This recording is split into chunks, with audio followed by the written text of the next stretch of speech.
And welcome everybody back to the Fandom Zone. It is the most earth-breaking, ground-shaking, but never media show money-taking. The man, the myth, the legend, the most electrifying villain in the YouTube-verse today, Mr. General Zod. Welcome Thomas Connolly. Welcome Jamie Vick. Hello everybody who has joined us here. I'm a little bit late because I have the young villain and kids and getting them to bed. They don't want to get to bed, but it's cool. Put on the Transformers for her because Dad's got to talk about some tree hugging hippie bullshit. What up, Timon Flip? It's good. It's good to see all of you guys here, and I'm gonna say at the top of the hour, just in case I get people who only watch the first 2 minutes of this or something like that on the rewatch. I'm going to make my announcement right now. Tomorrow night at 10 o'clock, I will be having a special. It's not going to be like you guys are normally used to seeing here in the Fandom Zone. I'm going to have an actual serious interview, and my dad will be on, and we will be talking about the WWE. And a big story that is going to be released that I'm going to have the scoop on first. The story actually comes out on Monday, but I'm going to have it releasing or some of the interviews. I'll have part one of the interview tomorrow, and then I'm going to have part two with a journalist shortly after that. So it'll probably be like Tuesday or Wednesday because he's not allowed to talk on the air until the story's actually out. But it's going to be a big expose piece exposing a lot of corruption within the WWE, some stuff you guys know, a lot of stuff you guys aren't going to know about. This is the real deal shit that goes on behind wrestling, some really big scandals and some documentation and things like that. So you guys definitely want to tune into that. It is going to be a very serious story. I'm personally involved along with my family in this story. My dad played a major role in it. There were lawsuits. There was a lot of stuff, and it's all going to be here in the Fandom Zone tomorrow night at 10. So don't miss part one of my interview with my dad, and then part two I will have a journalist on to explain. He's going to go into detail about different things, some different corruption that was going on. It's going to be interesting. I don't want to give anything away, but yeah, I was personally involved within the stuff going on. So would you give us like a time frame it happened, like 80s, 90s, early 2000s, 2010s? It's going back to the 80s, but really it's the 90s. If you guys all remember, there was a point in the WWE around the 90s where WCW became big, right? WWE lost some of their talent. Well, the cover was that they jumped ship, but the reality was there was a lot of behind the scenes stuff going on in the WWE. It almost destroyed it. So we're going to is this around the time it was transitioning to WWF from WWF to WWE? I don't know when that happened because I really don't. No, that was a newer thing, and that was actually because the World Wildlife Foundation sued them because apparently they had the name first, and they had World Wrestling Federation, but you know how naming goes. It's like YouTube. So anything can get you pulled, kind of like the same thing with names and licensings. They were too similar, so they forced them to change the name. So PB should be on it a little bit. He's got to get some technical stuff ready, but we're gonna have a fun night. But guys, do not miss tomorrow night at 10. It is going to be informative. I'm going to be diving into it. It's going to be a legit interview, a real expose. It's going to be a little bit more serious than you guys are used to seeing me. I'll be on the camera, and it's going to be definitely a different tone. than what I normally do. Not the normal funny bullshit that we do here, because some of this stuff is serious, and I'm really excited to be talking about it. I don't do a lot of these like one-on-one interviews, so it'll be really cool to kind of get this stuff out to you guys, and you guys will get to see learn some personal stuff about yours truly that I think people will find interesting. This is like the stuff you don't hear. This is the legitimate but backstage access, so to speak. So anyways, we're gonna talk about all sorts of great stuff tonight. The main focus is going to be this myth about the gender wars going on, the need for Hollywood to transition more into female casting and how it makes the movies better. But I'm going to bring up an article tonight that actually shows that movies, and this was done by the Times, so this was done by a legitimate source, but it actually shows that these female reboots make far less money than their male counterparts. So we're going to be diving into that. I got the new Batwoman, if you've seen in the title. Apparently the trolls have come out. The trolls are trolling because it's Batwoman and it's the first black Batwoman. No, we're saying it's a terrible show. Has nothing to do with the person. I don't care if you got Halle Berry in the role. You just make me watch. Wouldn't bring up the quality of the show. That's on the writers. They could get the biggest A-list star actor into this show. But if you have the same exact writing team, it is not going to change the material you're bringing out. You just got a better person playing it. You still got shitty directors, shitty writers, shitty production design. So, I mean, we'll be talking about that as well, and a whole bunch of great stuff. But let me just dive right into this first article. We'll kind of get going with that. So the first thing we'll bring up is the thing I've been most excited to talk about, which is the new Batwoman. And I love how the title puts this. Okay, this is from the Portland Mercury. It's they said that a new black Batwoman brings out trolls. So let me just stop right here. The very first, the title of the article doesn't say a new Batwoman brings out trolls or a new female lead brings out trolls. A new black Batwoman brings out trolls. Why does it matter that she's black? Why is that the very first? And it's in bold letters, big black bold letters. They highlight this, and we're the racist trolls. This is a legitimate news source, and they are the first thing they go for. The first thing they highlight in this article is not that it's a female Batwoman or it's being recast. The very first thing in the title is a new black Batwoman is being trolled. I find this hilarious. This is funny. So, Javicia Leslie, the black actress who's replacing Ruby Rose, a white actress. Of course, they highlight that as Batwoman. What could go wrong?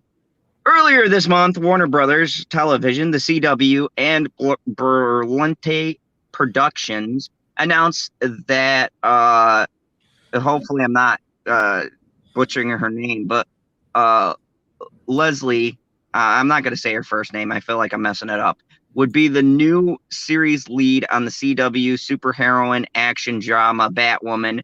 Leslie, a black actress best known for her portrayal as Aaliyah Finer on the recently canceled CBS series God Friended Me, will be playing a new character in the Bat mythos named Ryan Wilder. Wilder will don the mantle of Scarlet Knight after the previous Batwoman, Kate Kane, disappears. A plot device used to write actress Ruby Rose out of the series after she reportedly decided to quit the show at the end of the first series.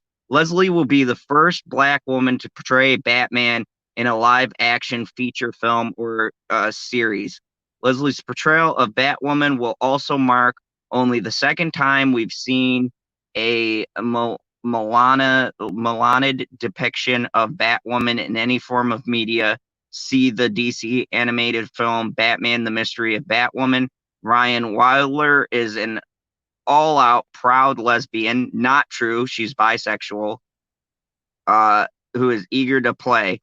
As a geek, a Black person, and a supporter of the LGBTQIA plus community. Jesus Christ, could they add any more acronyms? I couldn't be more stoked about the new direction the show could take. And the complexities, wow. No, you can't use complexities and Batwoman in the same sentence. There is nothing complex about that show. As a matter of fact, the way they handle politics on this show is like a fifth grader with a crayon drawing on a piece of paper. That's about the nuance that this show has. But anyways, could potentially explore. Upon hearing the news of Leslie's casting, I was excited. Then I made the mistake of reading some online comments about the change, and my excitement devolved into now the familiar feeling of here we go again. Being a geek, I doubt that, is a large part of my identity. Let him in. Oh, thank you. Yeah. Click the button, man. Thank God. Jesus. I mean, So apparently we forgot StreamYard was being a piece of shit, and it was telling me the mic wasn't registering because the stream was open in the Twitter browser and Chrome at the same time. That's the first time that's ever fucking happened to me. Yeah, I've had that happen before. I don't know why it does that, but it's like a setting on the phone I had to like disable. Yeah, that was real fucking dumb. Oh my God, that was annoying. So anyway, Black woman. Yeah. Let me ask you something first, PB. The article is an oxymoron because it says the trolls are highlighting that we don't like this casting choice because Batwoman is Black, but the first thing they lead into with this article, they don't say new actress casted as Black, or now I'm saying it, Black woman. Thank you. As Black woman, casted as Batwoman. They don't start the article with that, right? For this progressive magazine, they don't start a new actress casted or new person found or something like that. They say a new Black Batwoman brings out trolls. Does anyone else see the problem in the way that starts? Is it just me? I mean, does no one else see? I mean, you could literally say that about every casting choice ever, because there's always going to be somebody out there trolling about it. Yeah, and here's the thing, though. From what I've seen, and this article doesn't bring up any of these supposed comments, okay? Like some of these hack pieces will bring in they'll bring in the Twitter where someone in an obscure Twitter feed said something, right? Because we do have those people out there, but this doesn't bring those Twitter comments up. It just says that these people, okay, these random ass people have a problem with a Black Batwoman, and that's not what I've seen. We have a problem with a shitty show. Nowhere have I seen, even on Geeks and Gamers, right? it's not the casting choice. We've all multiply said the same thing. It's the fact that the show is fucking terrible and recasting it isn't your issue. Whoa. Batwoman is the best Sunday night comedy. I'm not talking about the comedy aspect. It's supposed to be serious, okay? I know it is serious the exact same way that the movie The Martian is serious. But I mean, it's the same, guy. They made a movie that was supposed to be 100% serious. This is what happens when you get marooned, cast away on a foreign fucking planet, and it turned into a goddamn comedy. And then they took Batwoman and they did the same fucking thing. They're like, how many times can we let the villain go? And here's the thing. For all the bitching I did for the first 2 episodes, right? If I take it into hindsight, the first 2 episodes were probably the best out of the whole show. Because you didn't watch episode 9? Episode 9 is the crossover episode. Are you not counting that one? I don't count the crossovers because they're written by different people. Fair enough. So that's like a different story. That's fair. Yeah, so you have a different writing team that can actually help make Batwoman look less shitty. But I mean, okay, like, for example, because in comparison, the other new show that I have to compare this to is Stargirl, right? Now, when I first started out, you were there, and I said, I'm not really feeling the first couple episodes, right? But that show got progressively better. So, like, right now, I'm not going to give any spoilers, but holy shit, that last episode, wow. I mean, even reviewers who don't like CW shows, I know this one guy, I've showed you his videos, right, has admitted. Oh, Tharias?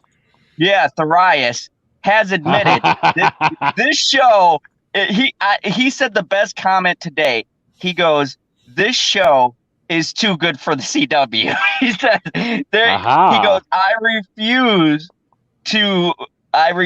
to acknowledge, even if it comes to the CW, I refuse to acknowledge it as a CW show. And he's right. The writing team there knows how to write. And when you see something that looks like it's going to be one-sided, it counterbalance. You get something else that goes along with it. It's just great writing, right? And it's gotten progressively better. They're building towards something.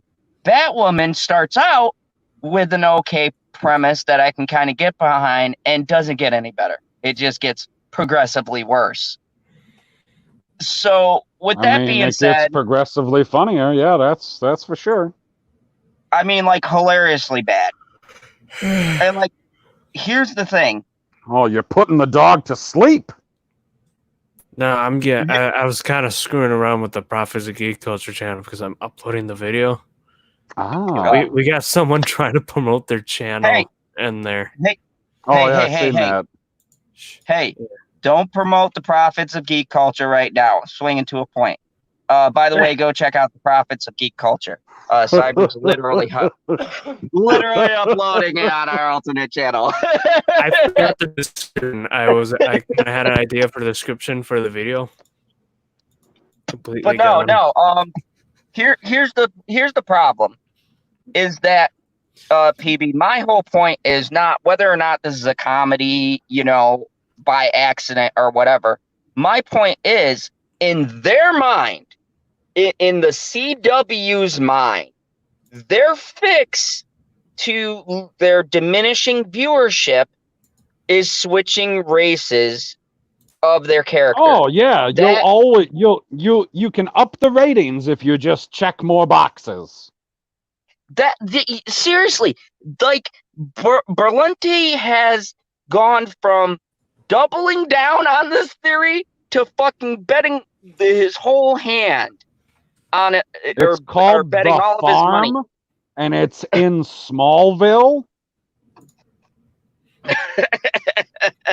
No, that would be much better. But this guy's literally laying all of his bets that swapping races and checking more boxes is going to fix the writing problems of the show. And it's really simple, but it's really simple. Did he say that? Did he say, well, we've added a black woman, we turned Batwoman into Black Woman, and the show will be better for it? Did he say that? He's doubled down on it. He hasn't said it directly like that, but you know how they talk. He goes, what, he like doubled down on melanin or what? Pretty much. He's like, oh, we've added more diversity, I believe. Oh. Yep. He used the D word. He used the D word, which has become a worse curse word than anything we've ever said. It's like what a fucking cunt. Not the actress, Greg. Like, no, what? No, don't. I never understood. Okay, so I was just talking about this. Oh, I don't remember what me and the wife were watching. To talk about diversity, as in actually talk about it, you do not ever have to say the word diversity. You don't. You could just talk about it. No, but all of these people, when they are talking about it, and they want to make sure to get the credit, because that's the most important thing to them, is you gotta get that credit, man. You gotta know, or make sure that you know that they've checked another box. It's very important to them. Like, I don't give a fuck. And here's the thing. When we do something that is let's just use the D word for a second. When we use something that promotes diversity, it shouldn't be something like we want to score brownie points. It's just something you do as a fucking human being. At least that's my thought on it, is that when you are going to try to do something to better a certain circumstance, you don't need the credit for it. You don't need the merit badge. You don't need that someone shaking your hand going, sir, you are such a hero to this community. You just promote that inclusion and diversity so well. Berlente, we're going to give you an award because you're so inclusive. You're so diverse. You have so many layers. No, it's not about that. If you make a good show, right? Okay, let's take this from a story perspective, right?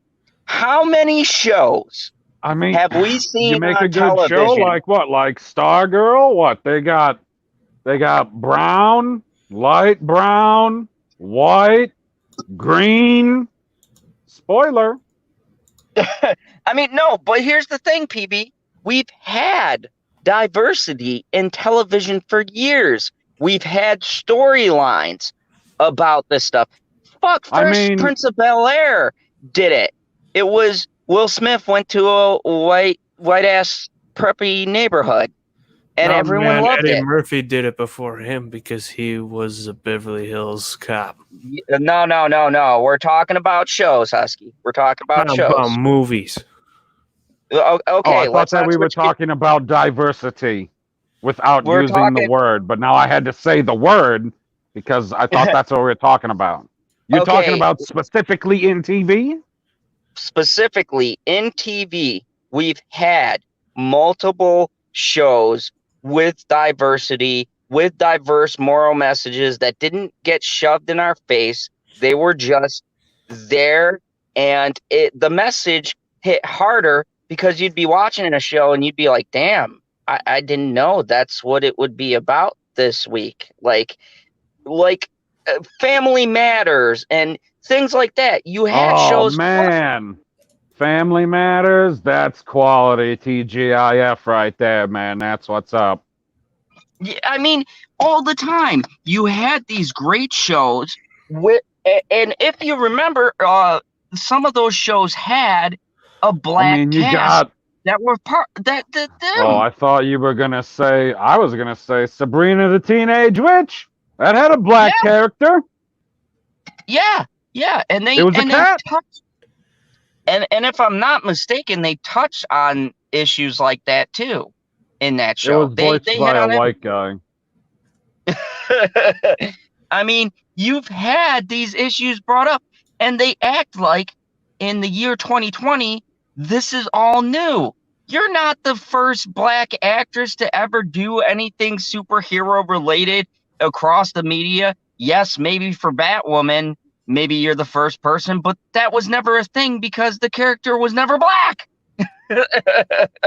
That's right. She was lesbian. The character was only ever one person, too, as far as I know, right? As in Batwoman was only ever Kate Kane, whereas Robin has been half a dozen people. And this is the thing. It's like they need these different vehicles. Look at Black Lightning. Now, I'm not a real big. I don't follow that show. I mean, I will rather watch Thunder instead of Black Lightning. That's why I watch that show. But if I'm not mistaken, that mostly has a black cast, right? I mean, because I've only seen it. I've only almost seen it the entire city is black.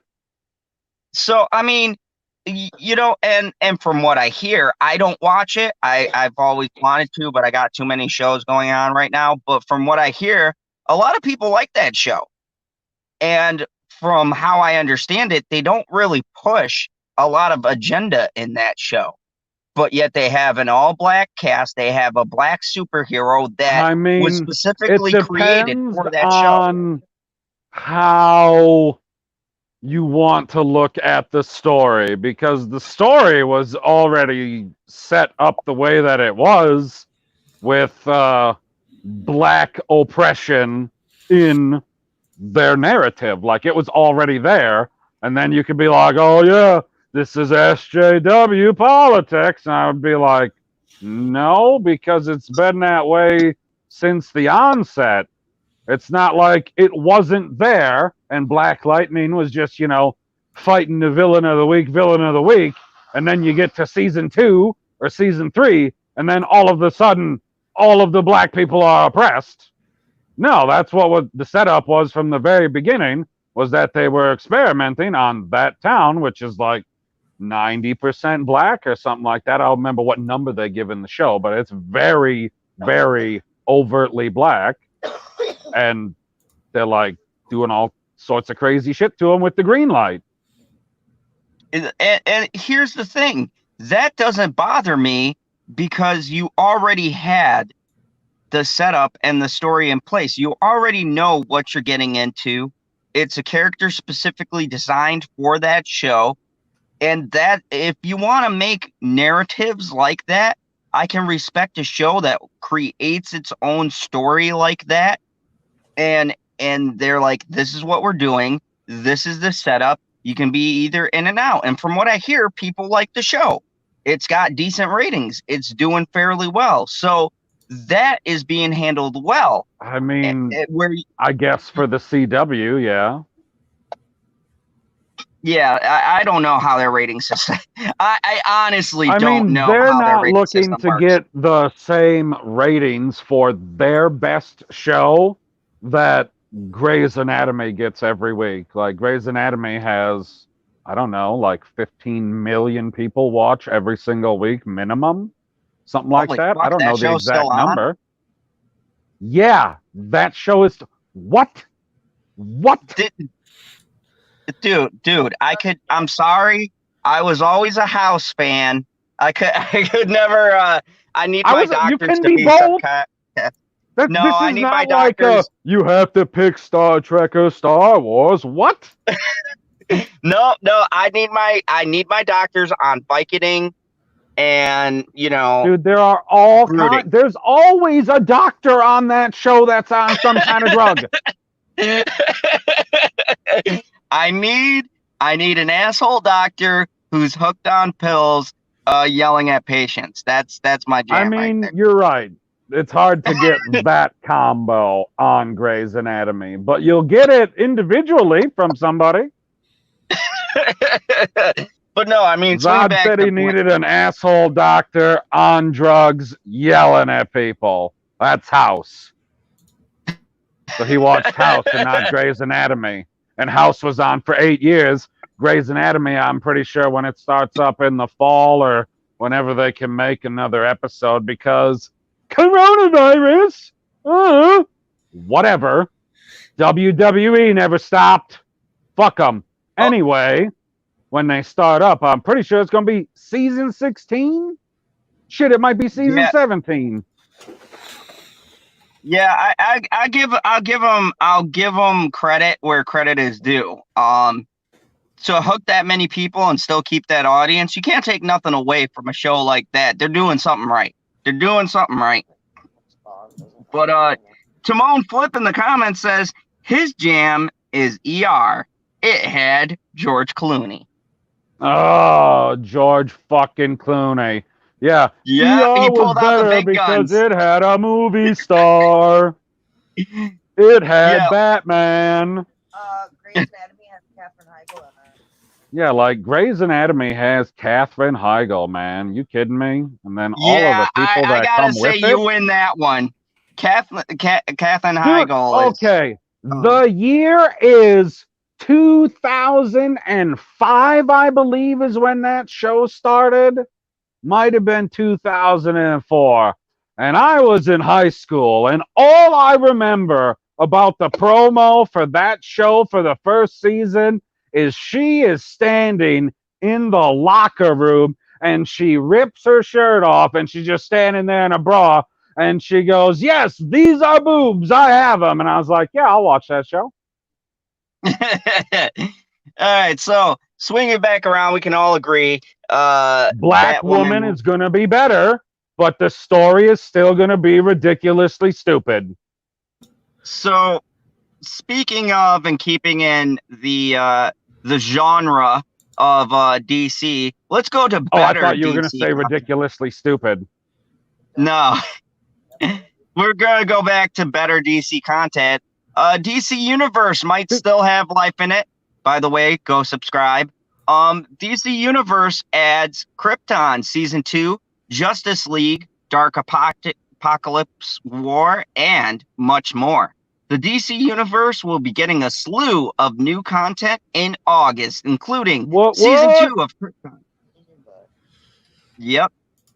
And Justice League, Dark Apokolips War. Kryptonians, spellcasters, and more will be coming to the DC Universe streaming service in August with Season 2 of Krypton and the animated hit film Justice League Dark Apokolips War. Dude, you gotta read that title better because you are not reading it properly. It's Justice League Dark Apokolips War. Yes, that was better. Thank you for stealing my thunder. It will be available. Did you see the tweet that I put out earlier for the stream? No, I didn't. Husky saw it. That's funny. Zod didn't see it. That's funny. So now it's an inside joke, and he's on the outside because he's reading an article. So he'll have to read it when he's done reading the article. Continue. Oh, I'm going to be in suspense. August 21st on the DC Universe. Additionally, the streaming service will also add Season 1 of Stargirl and Season 2 of Doom Patrol. Also coming to the service in August is the Western-inspired DC film Jonah Hex, which no one saw and was terrible except for Megan Fox, who is terrible but good to look at. The Batman Who Laughs, issue 7.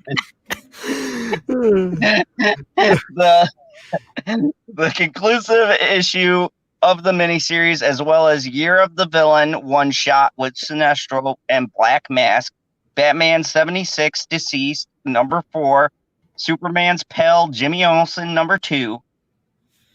Apokolips War is the last movie in the DC animated movie universe and sparked discussion on social media when it was confirmed. No one cared that Constantine hadn't had sex with a shark that's male.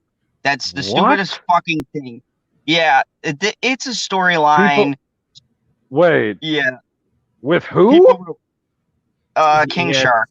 Yeah, it's King Shark. Wait. I feel like it would be the other way around, because if he's King Shark, he's got 2 dicks. I don't know, man. When I heard it, I kind of glazed Shark's got 2 over dicks, it. man. Look. When I heard it, I glazed over it. Yeah, you gotta say look twice. There's 2 dicks. And he fucked your favorite character. Yeah. But to be fair, they only hint at something, and Constantine has been around for a while, so yeah, he's had multiple partners, both guys and girls. Dude, that means that he's like the fucking grandmother or the grandmother's friend from Grandma's Boy, and he's got some STD from the fucking 1800s. Probably. I mean, but he's That's magic, nasty. so that's nasty. But it's fine because it's a shark, so he's safe. Yeah, but then I don't know if that falls into like bestiality or it totally falls into bestiality, but he's a magical being, so it's fine. No, it's not. Like gnomes can have sex with anybody. No, they can't. Smurf? A Smurf is not a gnome, woman. Well, I have never seen a blue gnome in my life, ever. I don't even know what a Smurf is. The film sees an Earth conquered by Darkseid, and it is up to the Justice League Dark to save the day, or at least the remaining survivors. Season 2 of Krypton was the last released before Sci-Fi stupidly canceled the show. It ended with Druzad successfully conquest of the ill-fated planet and his daughter under his control. Sigel, Superman's grandfather, was left having to escape the Phantom Zone and face both Brainiac and Lobo as he and the Resistance attempted to gain control back from Zod. It was an amazing season, and if you guys haven't seen Krypton, Sci-Fi stupidly canceled that show. I have no clue why they did. That was the best. Lobo was awesome. Whoever played him. I tell you why they canceled it. No one watches Sci-Fi. No, they canceled it. Spell it Siffy. No, they canceled it because of the budget. They're like, oh, this show's too good. Costs too much money. Cancel it. That's what they do with every show that's highly budget, or they give it another season if it is doing well and ratings. So, but anyways, that's not the point. DC Universe still alive and kicking. Go support them. I'm a huge DC Universe shill. So yeah. Comic chat. What up? And yes, I agree. He's here to chat about a comic. It's a good thing we're talking about DC Universe. By the way, yes. I stand by my name. And by the way, he said Lobo, Zod, and Brainiac was awesome. Okay, now you can say my name. Now, hold on a second. I just want to Constantine is a furry. I just noticed that. Jesus Christ, Cyber. Anyways. Oh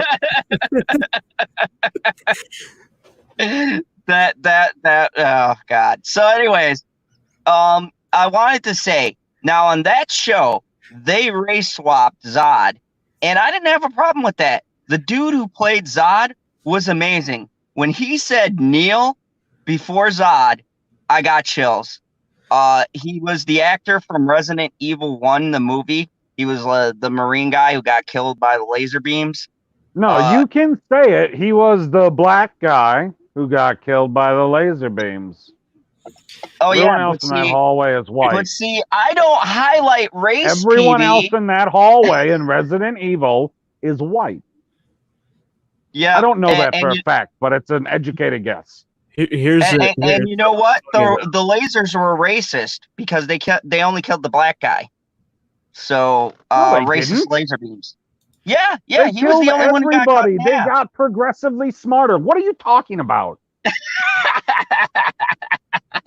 Yeah, no, they didn't. The laser Yes. beams Oh my God. targeted the black guy. It was a hate crime. Hashtag Umbrella Corp is racist. I mean, their colors are red and black. Like, what do black people look like when they've gotten shot? I assume they're red and black. Ooh, Comic Chat brought up an excellent point. I forgot. Oh shit. He was Oliver Queen's stepfather on Arrow. That's right. Yeah, I forgot about that.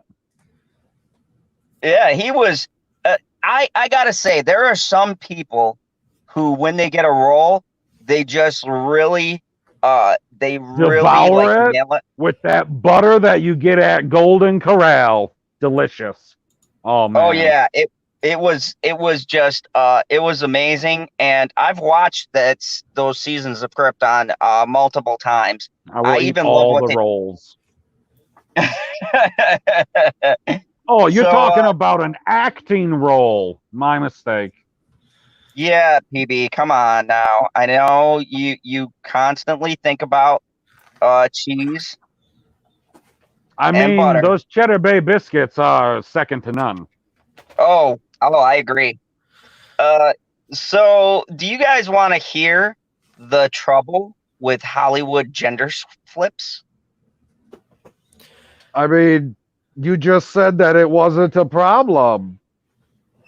No. The New York Did Times. you just say it wasn't a problem on Krypton? It Or is wasn't that a just a problem race on swap? Krypton. That was a race swap. You guys That know was they just do a race like race swap. swaps all the time in animation, but except sometimes they do animate the dumb character in the same, but a lot of times in animations, because I said this before, they'll get any character that fits the voice of that character, and it don't matter what the character's color, race, or anything, it'll fit if they have that voice. Everybody remembers a good Teenage Mutant Ninja Turtles before this current crappy one, the 3D one. Yeah. Yeah, Kevin Michael Richardson played Shredder's voice. Oh, yeah, Shredder was amazing. Yeah, the old school Shredder. He plays a lot of voices like that of somebody who's like has to have a deep, menacing voice.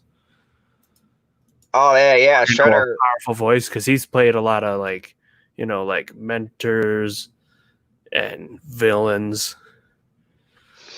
Yeah, he does that, and you see it all the time in animation. Oh yeah, we'll cast you because your voice fits this character perfectly, because your voice is what we had in mind. Well, then why aren't they sending me any contracts? I don't know, PB. They don't send me no contracts. That type of voices in my head, obviously, if you see my shit on my channel.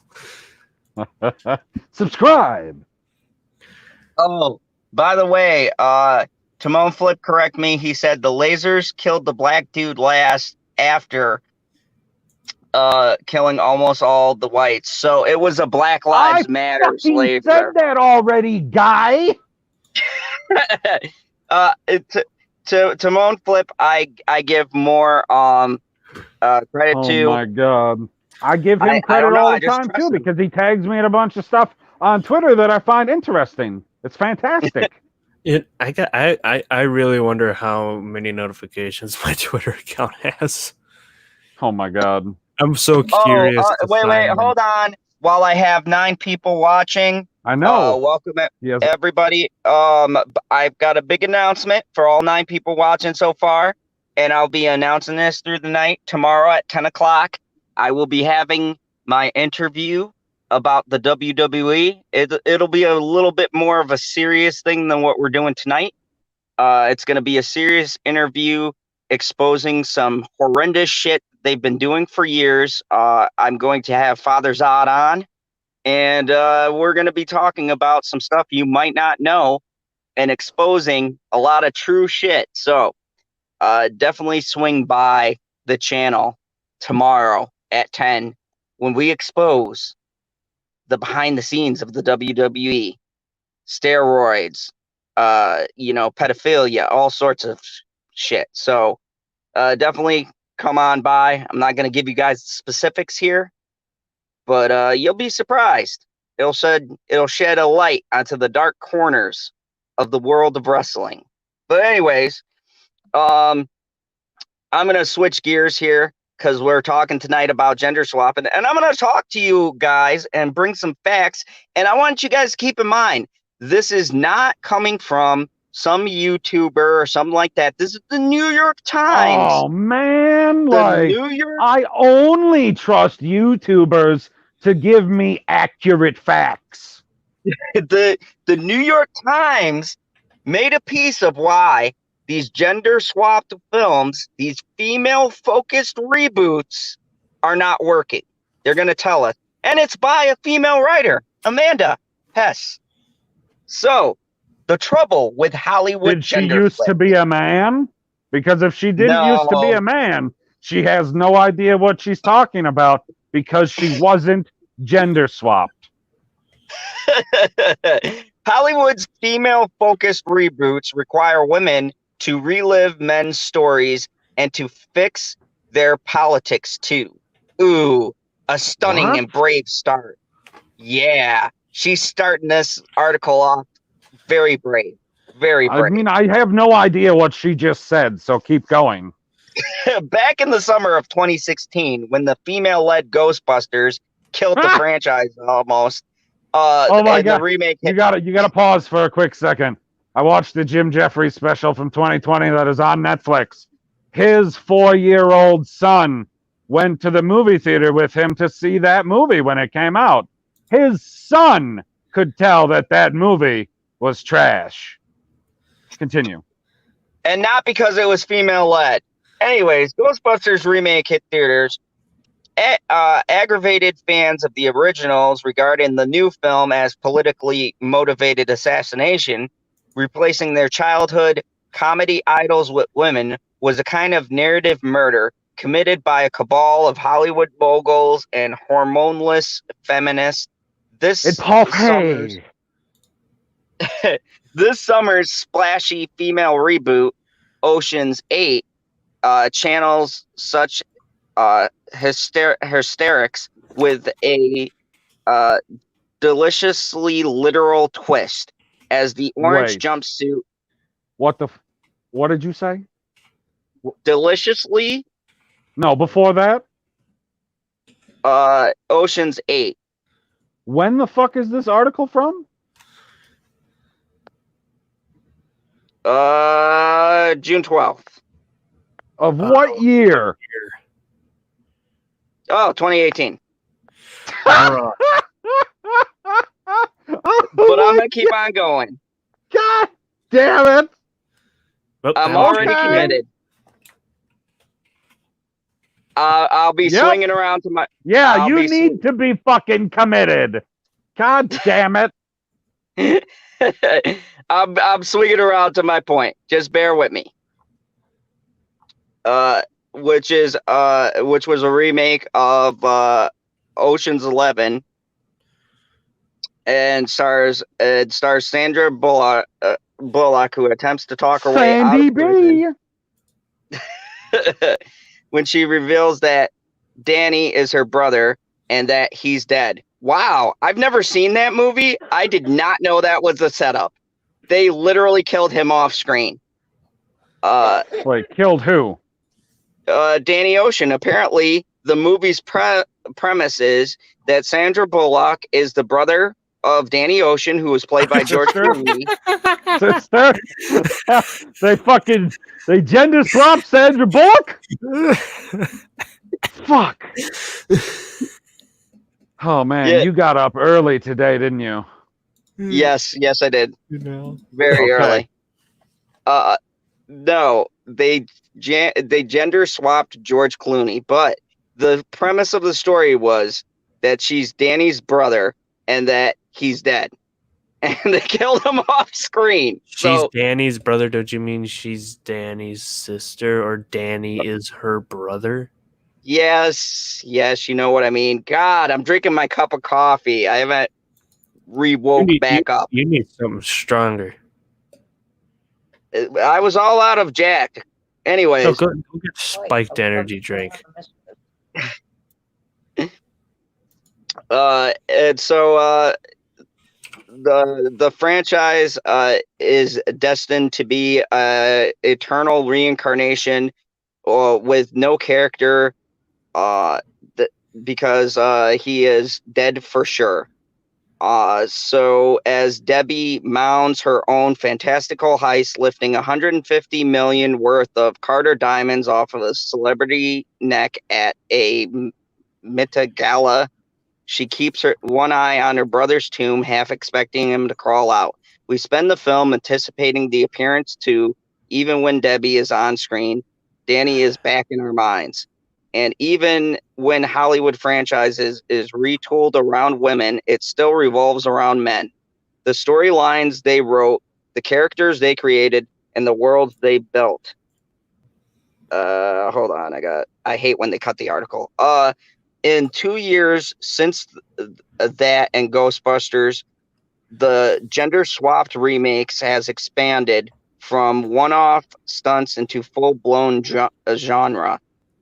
The Summers produced such films as Ocean's 8, Life of the Party, and what is this? Back to School remake that's supposed to happen? What?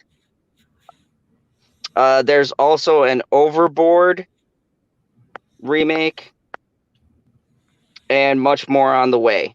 A female-centric remake of What I bet Women that Want. Overboard remake goes underboard. They female-centric What Women Want. The movie Hustlers starring Anne Hathaway and Rebel Wilson. Gender-flipped adaptations of Lord of the Flies, Splash, and What About Bob are also in various stages of development. Jesus Christ, I don't didn't ruin know my Hustlers favorite. was a fucking gender swap movie. I thought it was Yeah. funny. I thought that was a funny movie too. They said even KFC mascot Colonel Sanders has now been rebooted as a woman.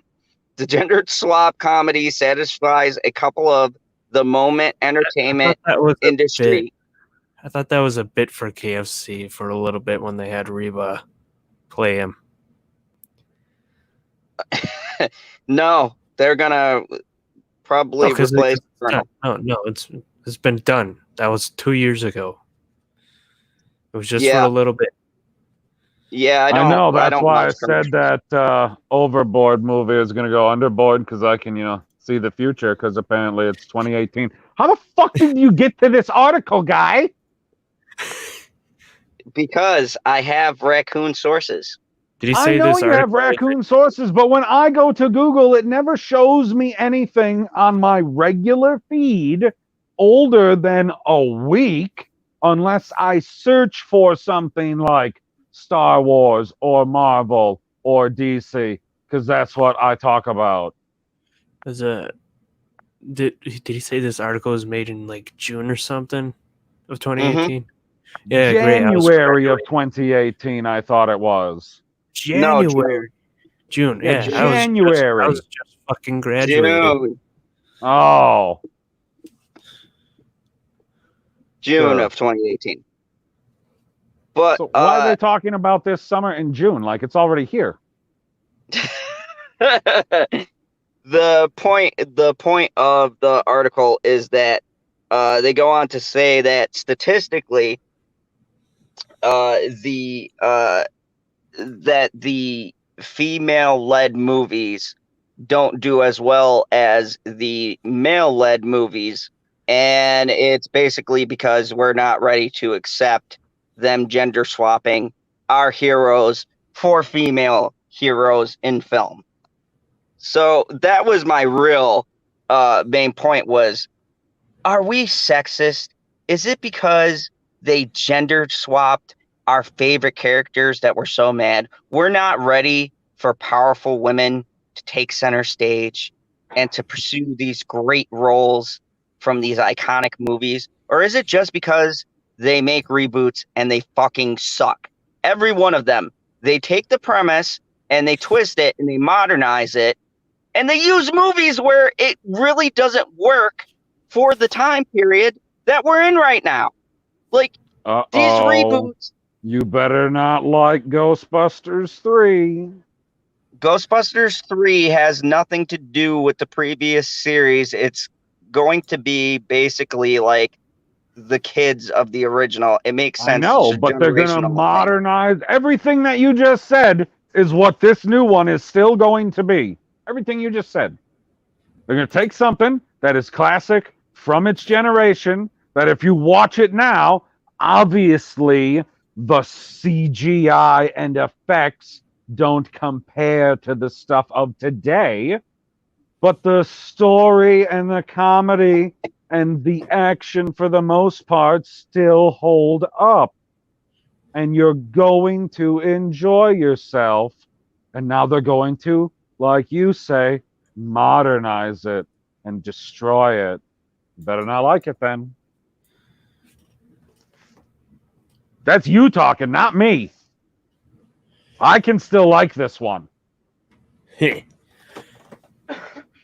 What's up? Jamie Vick says, it's so obvious that it is male writers because women know what would happen if you get that many women together. I mean, I want her to follow up on that and tell me what the answer is, because I'm just another male writer, so obviously I have no idea what would happen if you just get 4 wacky bitches in a room together with fucking, I don't know what the hell do they call them? Plasma rifles? I know what would happen minus the plasma rifles. I live with nothing but women. I have my daughter. I was going to say, I mean, she's almost a woman. You got to give her a few more years. But yeah, you know, she's still just a girl. The point is, yes, I got a girl who's 13. Which, speaking of which, let's just sidetrack here. Yeah, almost killed my kid. You know, 13 is a terrible Jesus age. Christ. Why are you saying this out loud? Because I'm a villain. No, just keep talking. Just keep talking. Haven't you ever seen Haven't you ever seen 300? The Trials of Krypton. We throw them off a cliff, and if they live, they're strong enough to become part of the army. So, you know, I mean, she's getting to that age. I gotta kick her off the cliff, and you know. Do you see my energy drink suggestion though for you, Zod? I'm serious. So the point is, the problem is, like I was saying, and it's not so much even to amend my previous statement, PB. It's not so much the modernization, it's how they go about it when they remake these movies. Some of the stuff so that's why you read her comments, so that you could reformulate what you wanted to say. Aha! That's how her comments saved you. Ooh, she responded. Oh my goodness, she follows that up by saying, imagine the women. Jamie Vick said, imagine all the women PMSing at the same time. I think Jamie Vick should write a... I don't want to. You should write a comedy where that happens in one part, and they're all like at each other's throats, killing each other. Oh my god. Like they're going to turn them plasma rifles on each other. They're going to cross all the streams. So let's swing back to the point here. The point is, do you guys on the panel feel that it's the females, because that's what they're trying to say specifically, the females in the roles are what we see as destroying our childhood heroes and iconic movies that we've all grown up and loved? Is that the issue? The females. It's just a reboot with a different skin on it. Okay, that's a good answer. What about you, PB? Do you think it's the females in the roles that are destroying the movies?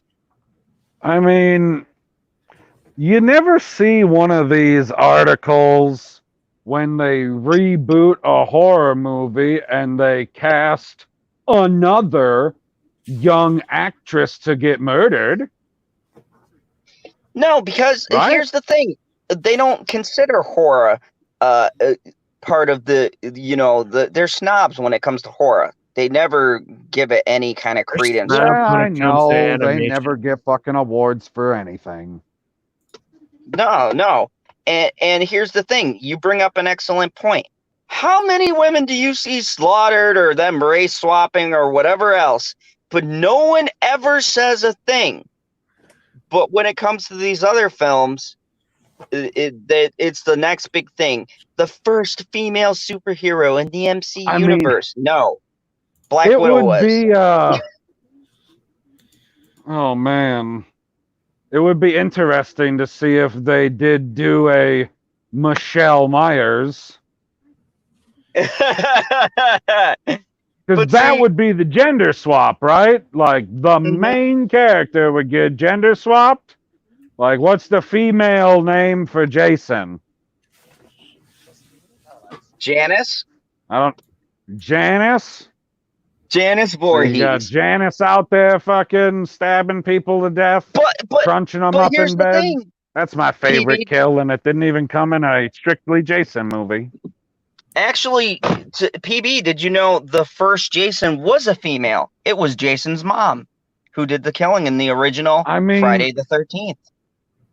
And then they gender swapped it to the son. I mean, they turned him into an undead zombie killer. Like, they didn't really gender swap it per se. They just continued the story in a more mystical sense. Yeah, because the first one was almost like a murder mystery. I mean, but no one said anything about it. No one even noticed. Really. People forget that the first Friday the 13th was a female killer. Well, I mean, okay, what about, what is it? What gender did they swap out in the, what is it? Oh, I can't remember. It's the third of some fucking horror movie. Halloween. They swapped out the witches or something? That's all I got. No, it had to do with fucking Halloween or was it Leprechaun or something like that? I don't remember which one it is. Where they swapped out the main character and the main character is just not in the movie at all. Oh, that was Evil Dead. Bruce Campbell wasn't in the... Oh, Evil Dead did that. Bruce Campbell originally played the lead role, and they had a female in this one. Okay. They also did that very well. Thank you, Timon Flip. No, I didn't mean to cut you off, Zod, but that was the last one, and I could not think of it. Francine Kruger.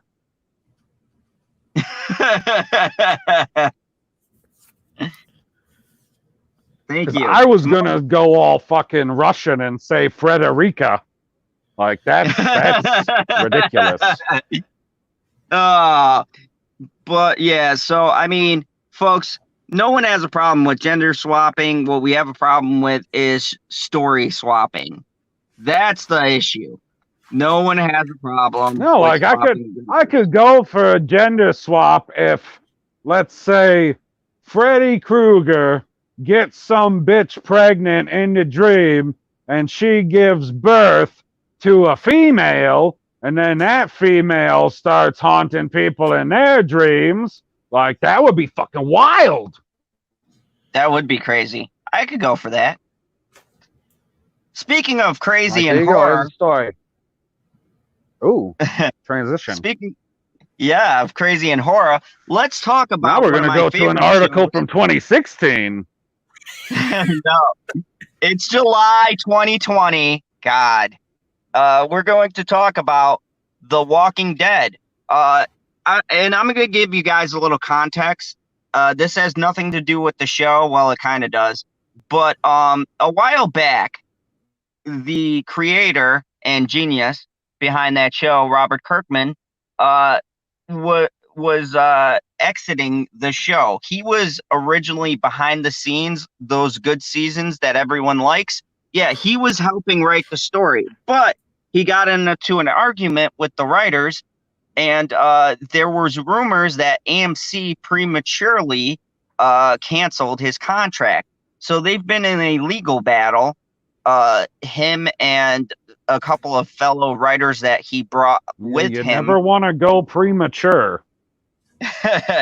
They were all fired, and apparently their contract was broken. But the Walking Dead creator Robert Kirkman loses his legal battle against the network. I don't know how I feel about this because AMC and in particular Scott Gimple are assholes. When he took over, he damn near ran the show into the ground, and it was an Asian female writer who has saved this season. So that's what I think about diversity, swinging it back around. She's been the best thing to happen to the show and brought the ratings back up. But anyways, how Asian was she? Was she like Indian, Japanese? No, like Japanese. I don't want to get too racist. Well, I don't want them. She could have been Russian. Like Russians are Asians too. I mean like and they're black white hair, as fuck. slanted eyes, Asian. Like as Asian, Japanese. The Oriental. The very Oriental. The Walking Dead creator, Robert Kirkman, has lost his legal battle against AMC, who first sued back in 2017, and it's just getting resolved now. According to Variety, the decision relates to a lawsuit that Kirkman filed 3 years ago, along with producers Gail Ann Hurd, Glenn Maraza, and David Alpart. In a ruling yesterday, July 22nd, a Los Angeles judge declared that AMC was entitled to define, modify, adjust gross receipts under the terms of the contract with the profit principles. The lawsuit claimed that the network had shortchanged the profit principal stakes through self-dealing. This is another way of claiming AMC for you to say. AMC didn't pay a fair license fee for the series because it was produced by its own in-house studio. In a ruling, Judge Daniel Buckley wrote, all of the relevant contractual provisions are unambiguous and demonstrate that AMC's MAGR definitions are binding. The lead attorney for AMC called the decision a total victory for the network and stressed that they had paid Kirkman what he was owed for The Walking Dead. They said in the statement the judge found AMC's favor on all 7 issues that were presented at trial and confirmed that AMC honored its contracts and paid Mr. Kirkman and other plaintiffs what they were owed. The ruling comes after it's revealed that season 10 final of The Walking Dead will get a confirmed release date at this year's San Diego Comic-Con.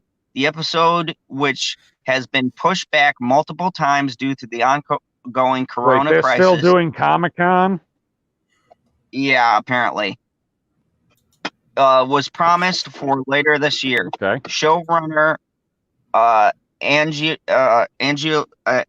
Angelo King was now confirmed to fans that the date will be announced at this weekend's event. There will be a panel for The Walking Dead July 24th at 1 p.m. and it will be featuring members including Jeffrey Dean Morgan and Lauren Cohen. So, I mean, this lawsuit. That's how you sell it. Nobody gives a fuck about anybody besides Jeffrey Dean Morgan. That is what is up. And Laura Cohen, you've watched that whiskey whatever show that I never watched, but apparently you liked. Yeah, she's also on the panel. But yeah, the whole point is, this is very interesting because AMC, the problem here is a problem that a lot of these like Netflix and stuff like that may face in the future, is that they have their own in-house studio. So the legal aspects of when they shoot or when they get trademarked property is very sticky. And there's a question of how much and what the percentage is that they should pay the original creators of the product. So Kirkman alleges that they did not, they made a contract, they figured out the figures, but halfway through like season 3, the returns were diminished on his end. Now, I don't know the exact specifics, but the judge is saying that everything is in order. What do you guys think? Do you think these smaller in-house studios might be gypping the creators and with the way that they do these things and paying them less to save profits? Or do you think the creators are unable to maybe pull a fast one on these people like they could with a bigger studio or get more money? Basically, who's more greedy in this situation? The creator or the studio? The networks are always more greedy. Yeah, but the network is privately owned. It's a smaller one, and they won the court. Yeah. Welcome, Lemon Pie. And yes, you were down the wormhole. If you want a great example of a greedy network, Viacom. Yeah, but we're not talking about. Oh no, that's a bigger.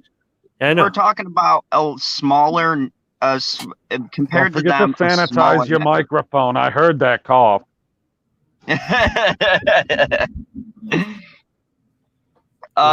You know, Cyber, we're talking about a smaller network here, though. Viacom is quite big. They own a lot. Everything. Yeah, because they're greedy as fuck.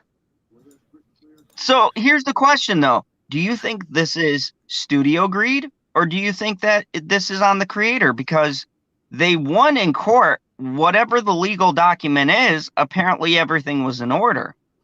So it does make me question who's really in the wrong here. I don't know. I mean, I'm sure the studio is probably in the wrong, and they were just trying to win the case because they always have lawyers on retention constantly for this type of shit because they're greedy motherfuckers. I was leaning towards, because Kirkman does not seem, I mean, when you think about all the money he's probably made from the comics, from the royalties, does from Kirkman the have a team of lawyers on retention to take care of stuff like this? Probably not. No. So once again, I lean towards Kirkman probably lost this because of high-powered lawyers. But it raises the interesting question of, is this another case of the creator of this content being screwed over?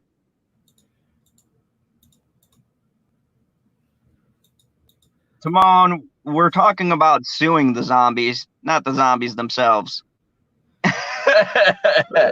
Every time suing the zombies for what? Half a brain?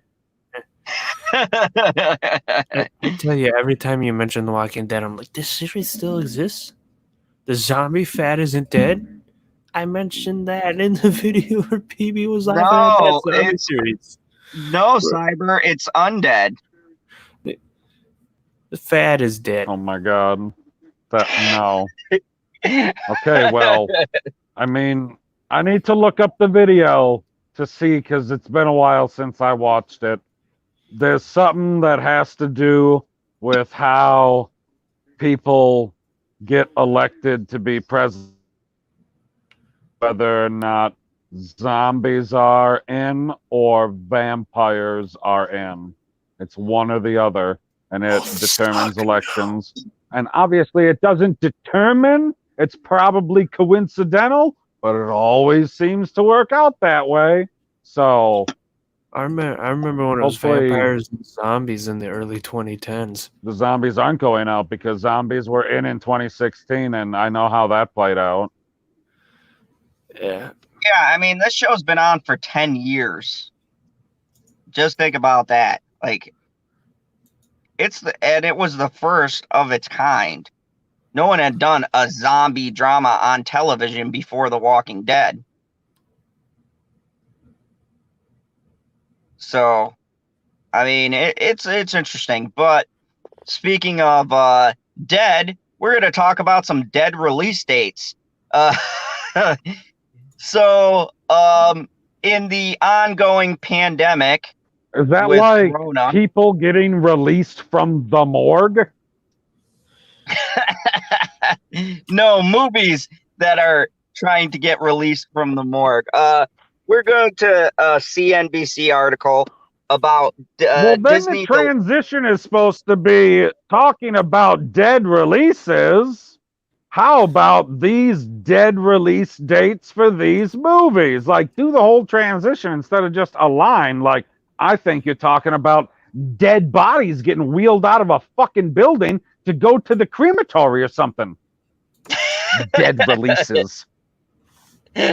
Speaking of, Disney delays Mulan and indefinitely Star Wars. Had no clue that was coming. They said they weren't doing another Star Wars movie. Probably Star Wars related content. And Avatar movies pushed back a year. Oh no, Avatar got delayed for the time. And I was so looking forward to Avatar because I love that unobtainium story. Mulan is no longer being released on August 21st and is now unset on Disney's calendar. All dated Star Wars films and Avatar sequels have been pushed back 1 year. The company said the theater closures and production shutdowns during the global coronavirus pandemic caused it to make a number of adjustments to its slate. Disney is making some major changes on its release calendar, and including delaying Mulan, its August 21st release, indefinitely, and pushing back the debuts of future Star Wars and Avatar movies by a year. On Thursday, the company said the theater closure and production shutdowns during the coronavirus caused it to make a number of adjustments to its slate. Over the last few months, it's become clear that nothing can be set in stone when it comes to how we will release films during this global health crisis. And today, that means pushing our plans for releases on Mulan as we assess how we can most efficiently bring the film to audiences around the world. A Walt Disney Studios spokesman said in a statement on Thursday, Disney shares fell slightly in after hours of trading and were down by 1%. Mulan is currently listed as unset, meaning the release is delayed indefinitely. This is the fourth time the live action film has been delayed. Holy fuck. With Mulan vacating its August release date, there are now no Hollywood blockbusters release sets for this month. Tenet moved from its August debut on Monday and has yet to announce its new release date. AT&T CEO John Stankey yes, has promised the movie theater's owners Christopher Nolan's spy thriller will have a theatrical release. It better. New Mutants is fucking dead. I was reading about this. This thing has been okay. Now you've done it twice, guy. It's theatrical. Whatever. New Mutants, a 20th Century Fox film from the X-Men franchise, has been delayed for the last 3 years and appears to still be on the calendar for August 28th. But depending on the movie theaters reopen, the film could be pushed back again or delegated to video on demand release.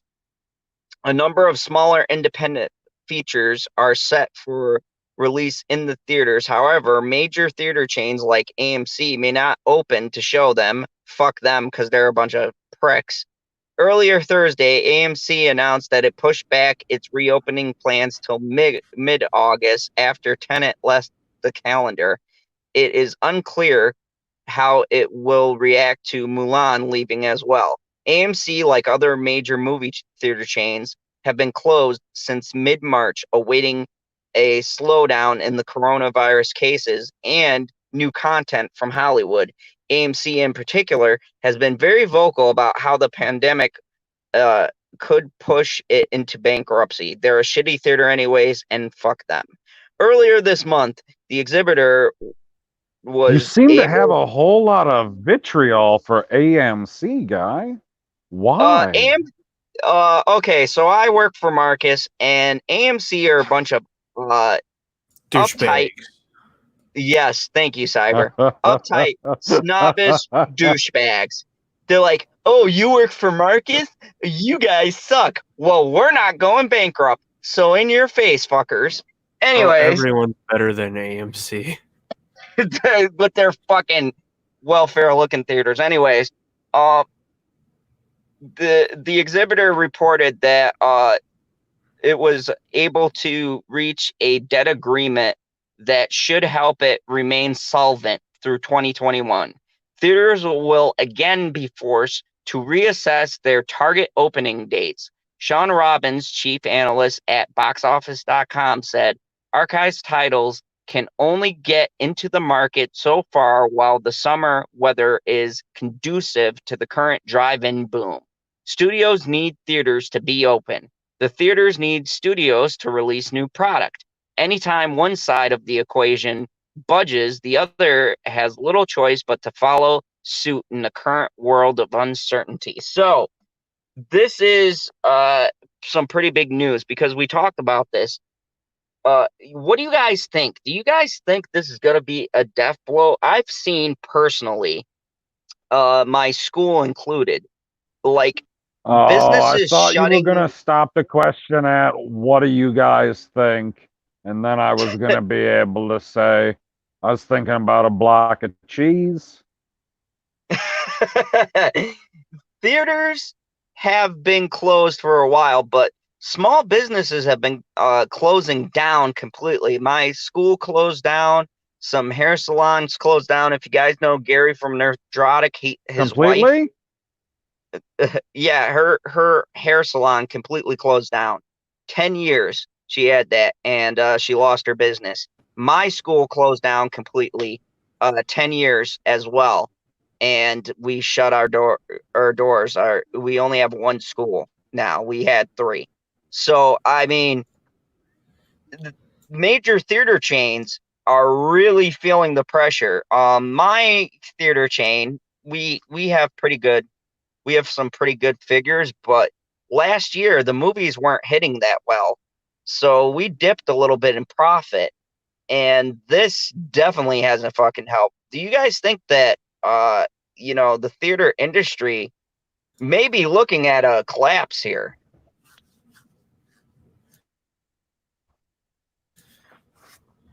No. Cyber? I still think they should go back to the old drive-in thing, especially now. It's like nobody's like, oh no, we don't do this all the time. I'm like, oh, you gotta do it because it's a great fucking idea right now. I'll tell you that the drive-in needs to come back. The drive-in movie theater is fucking excellent. I love it so much. Yes, but the problem is the drive-in is a summer thing. What about the winter months? You gotta sit in the car with General Zod. Yeah, I know. That's a problem. Exactly. No one wants to do that. I know. So, I know, not here, but I know the South. They're popping up all over the place. The drive-in. movie theaters because they don't got to deal with snow.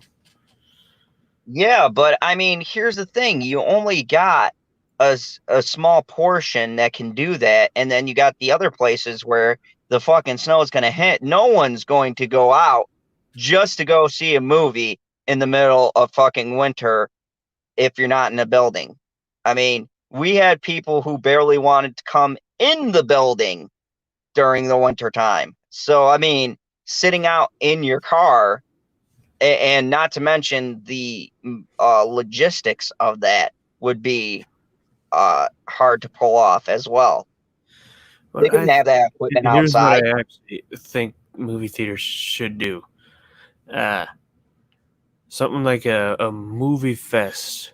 You pay, and it's like a weekend, and then, we'll show this handful of movies throughout the day. And you could come in, you could buy snacks and stuff. That's actually a pretty good idea, Cyber. Yeah. But then again, you run into the same problem that we have with this coronavirus thing is crowds. That's the biggest thing that everybody is worried about. It's monitoring how many people we're getting. I mean, you're still running into these issues that no one can seem to resolve. And here's the thing. The bigger buildings don't have a problem, but a lot of the smaller theater houses do have a problem with having so many people packed in one space. Yeah. That's just my idea for when everything lifts up is a movie fest. No, I agree. I think that that's an excellent idea. I know we've done at our theater old movies, like when Dr. Sleep came out, a week before they showed the original Shining. And so I did and then they had a double movie day with The Shining and Dr. Sleep. And I saw that. It was epic. The Shining on high def. Great stuff. But yeah, I mean, PB, what do you think is the fix for the movie theater industry? Oh my God, the fix for the movie theater industry. Who the fuck knows? My God. Especially now, if they're going to tell you that you have to sit 6 feet apart from everybody. Holy fuck, they're going to cut the seating down even more? So now the tickets are going to be more expensive. The popcorn's going to be more expensive. I mean, the butter there is delicious, but I can only pay so much for butter. Yeah.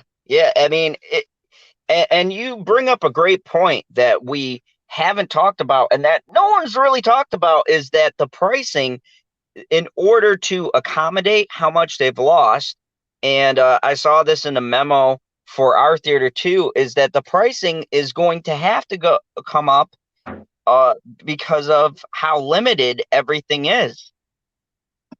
So you're going to be looking at everything from tickets to concessions going way up from what it is. And I mean, Terrence can only spend $20 so many times. I mean, he's got to be going broke seeing movies. So now Terrence is going to have to pay $40. Holy fuck. PB, he's going to have to cut down seeing 20 movies to like 10. It's going to be terrible. Yes, great. He is not going to. He'll just find a way to make more money with more bot programs. He's going to have to update the firmware. Exactly. Oh, speaking of movies and people who've done movies, let's talk a little bit about the world of Harry Potter and J.K. Rowling. This is an interesting one. This is from one day ago, just so we get it right. One day ago. Wait a second. J.K. Rowling doesn't do movies anymore. She just antagonizes trans people on the internet.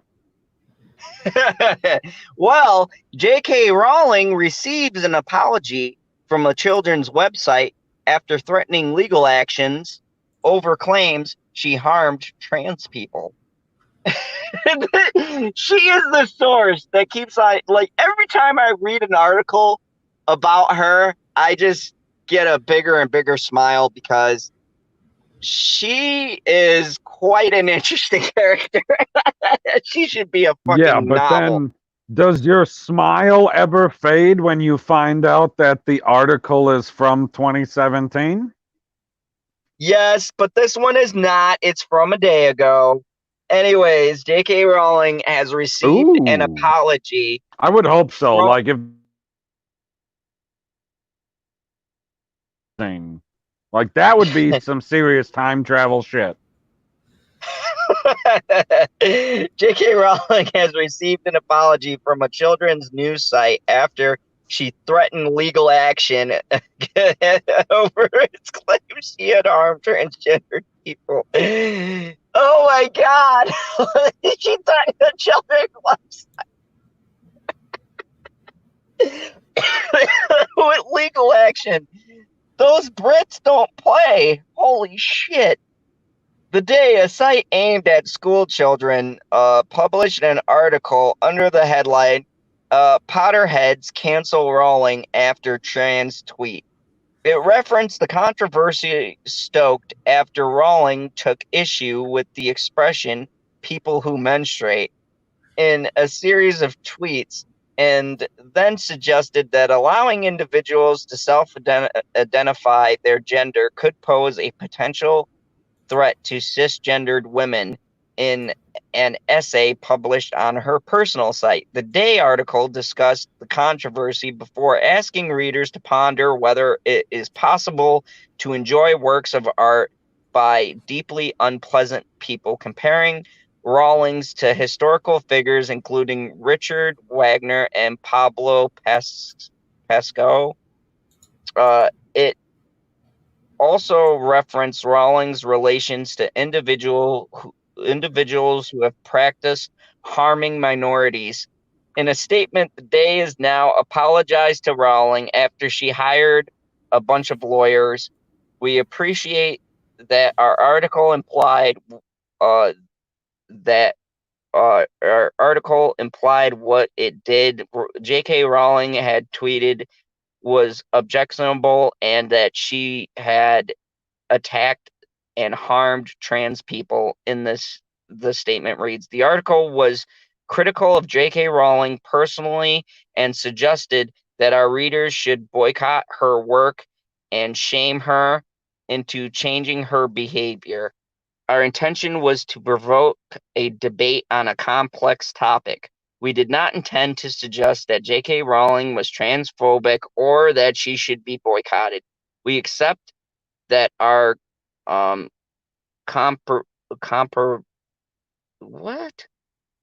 composition of J.K. Rowling to people such as Pascal, who celebrated sexual violence, and Wagner, who praised by the Nazis for his anti-Semitic and racist views, were clumsy and offensive and wrong.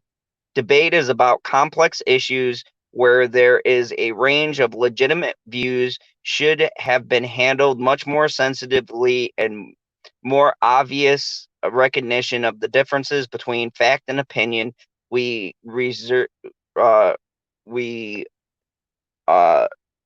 adamantly apologize to Rowling for the offense caused, and we are happy to retract these false allegations and to set the record straight. We shall be making the financial contribution to J.K. Rowling's charity of choice. Earlier this month, Rowling was among 150 public figures to sign an open letter condemning cancel culture and calling for the possibility of good faith disagreements without dire professional consequences. So, you know what's funny about this whole thing? What up, Wookie? What's funny about this whole thing is that Rowling was the one who put herself in a position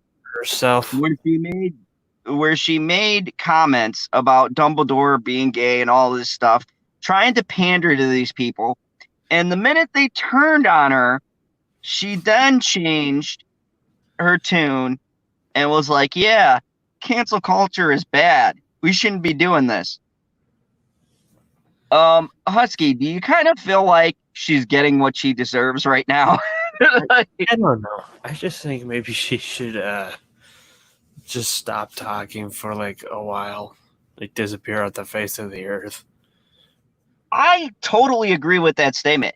It's like every time she says something, universally, people come out adamantly disagreeing with everything. PB, what do you think about Rowling's statements and her now against cancel culture after putting her foot in her mouth several times? She dug her own grave, pretty much.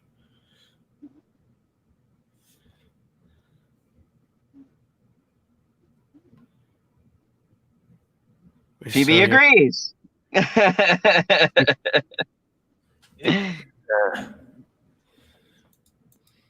No, I think, me personally, I think this is going to happen to multiple people who are sitting here and trying to make these people happy. Because look, here's the thing.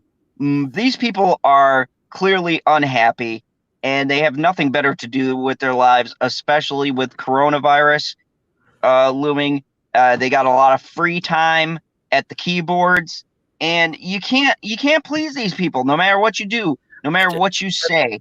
Eventually, well, you can catch coronavirus while you're looming.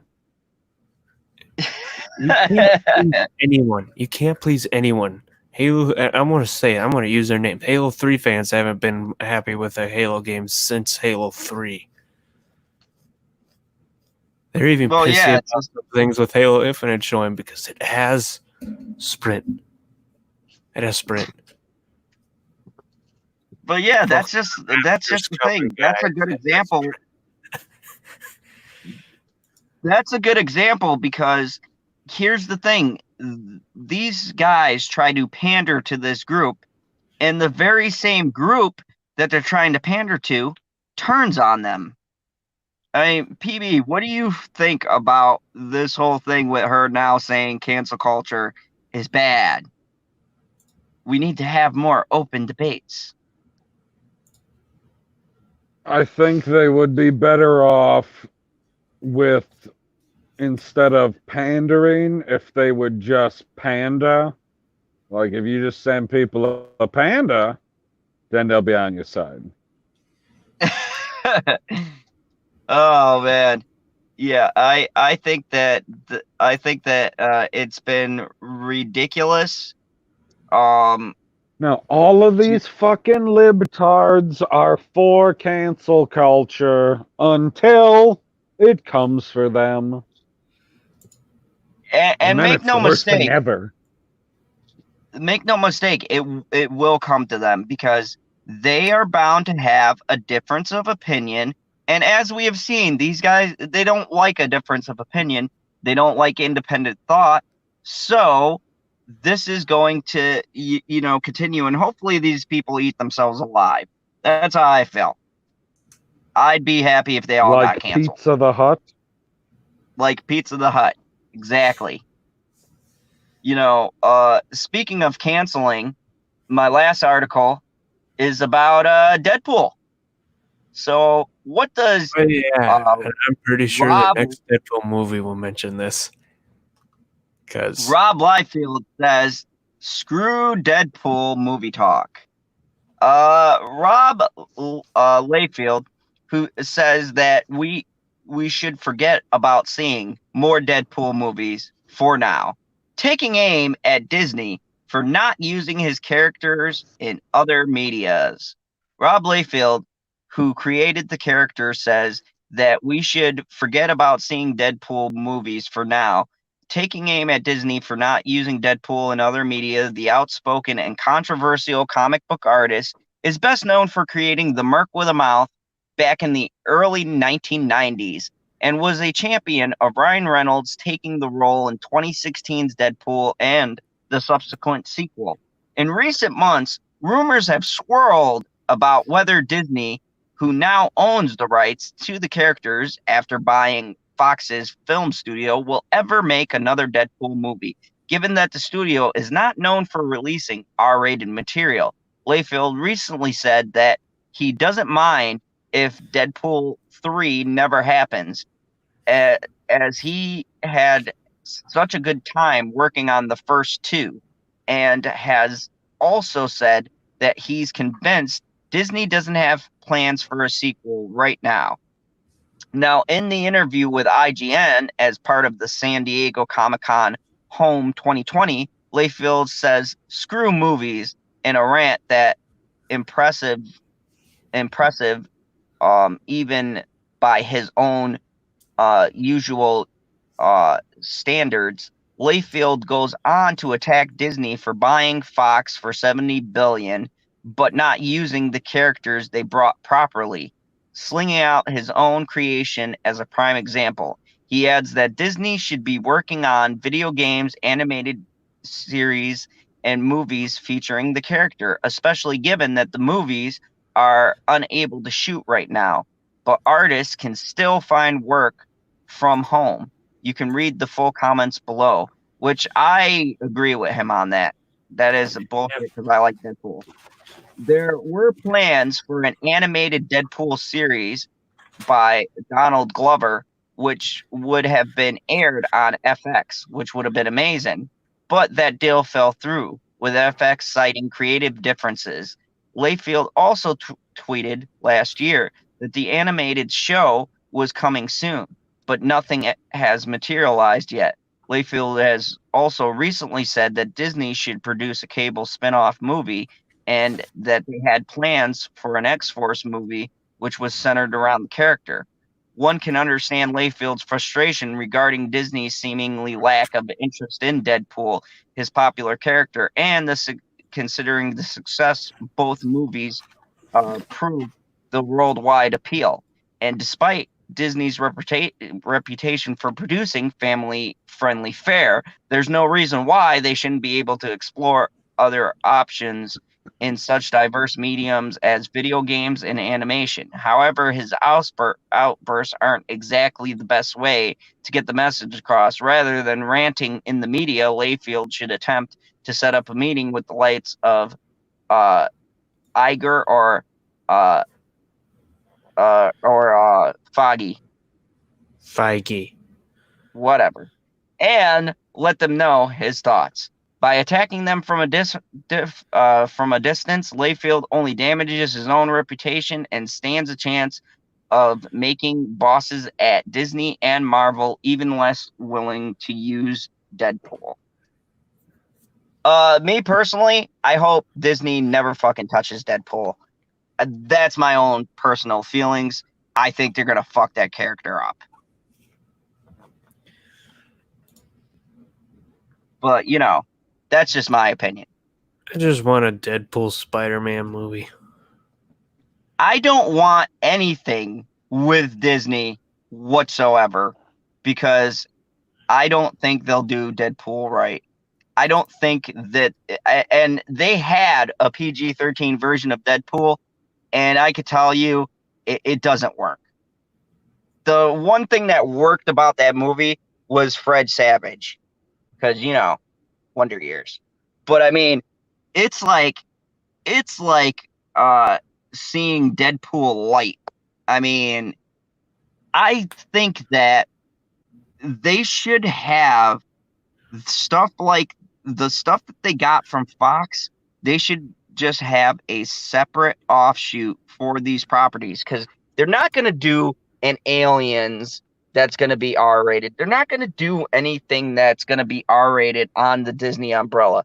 They really need to create they should keep another that brand Fox name and stuff. No, they should just keep all that names and stuff. But that's where they could throw their R-rated titles. Remember, they they do have 50% of Hulu. and the Fox out of Searchlight.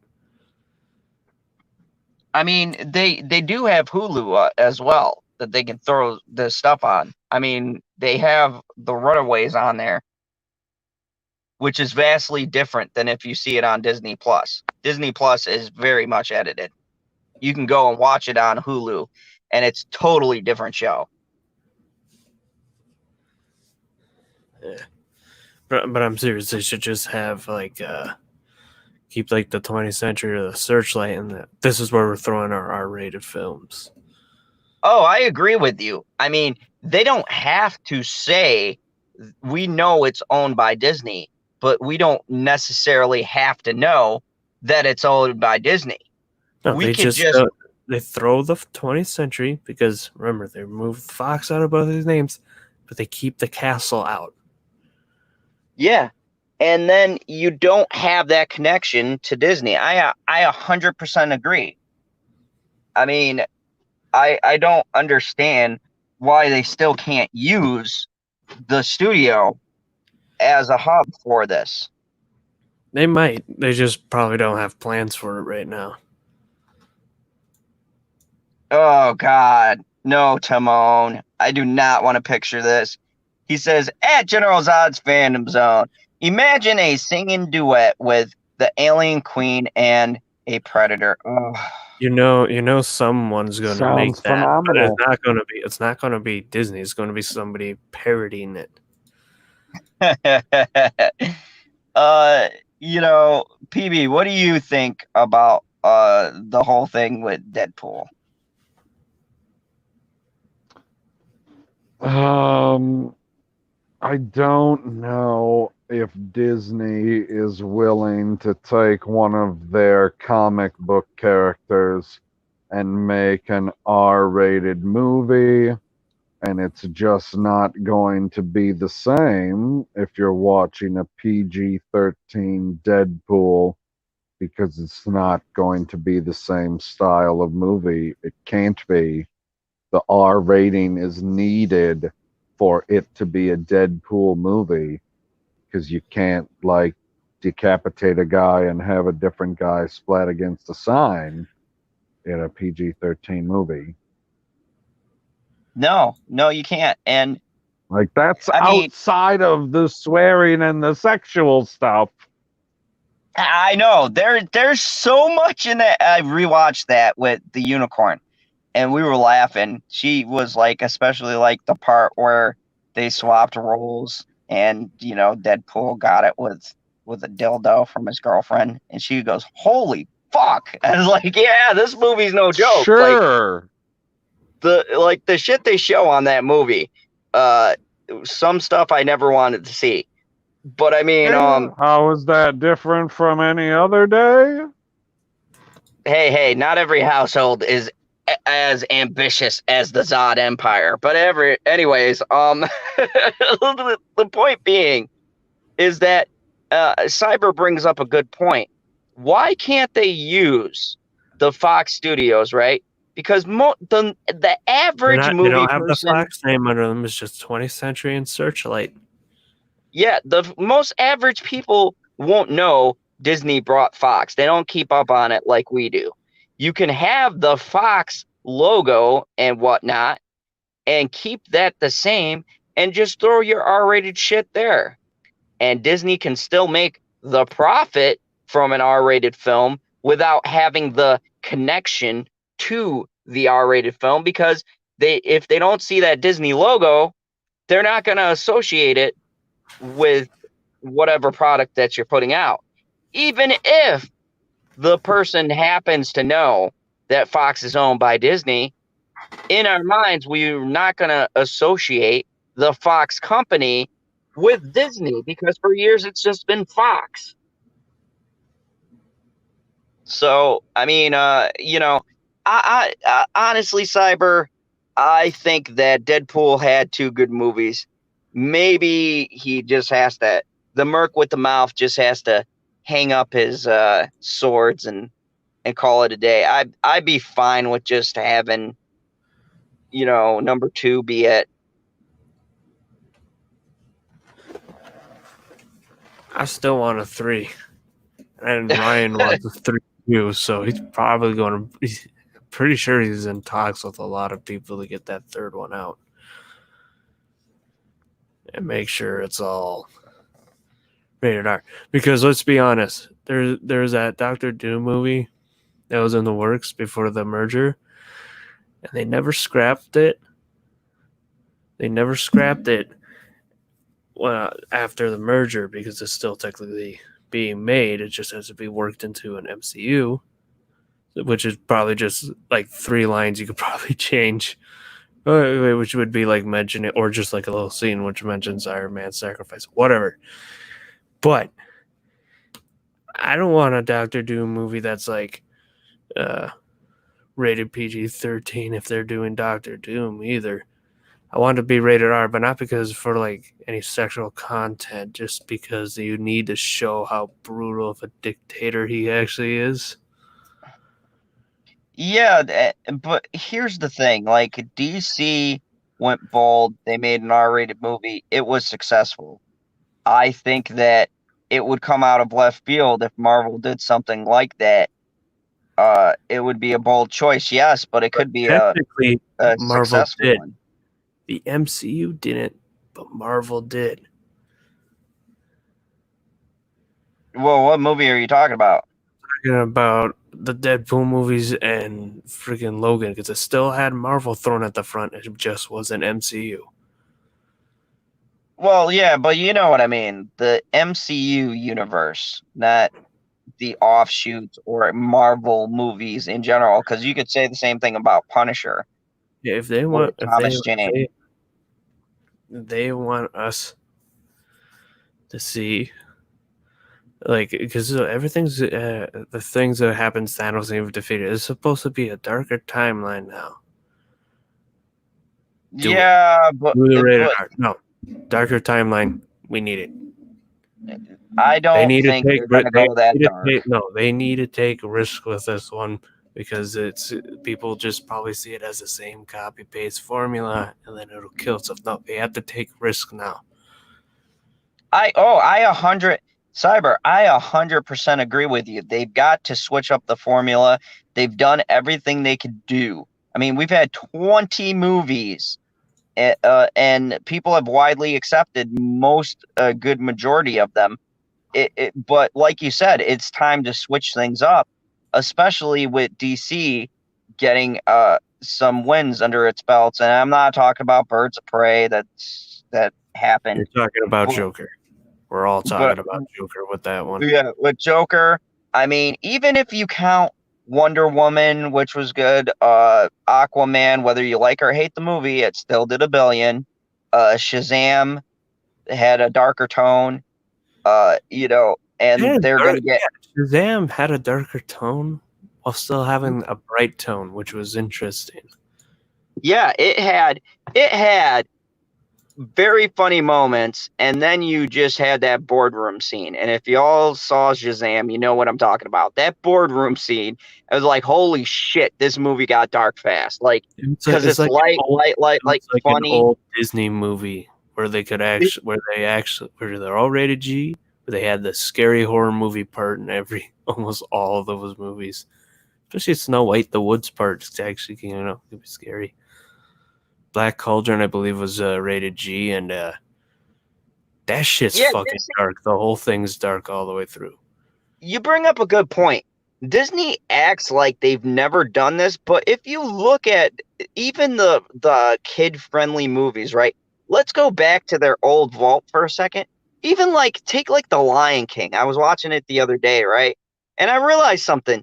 That movie is incredibly dark in the beginning because Scar kills Mufasa, essentially throws him off of a cliff, Simba watches and he gets trampled.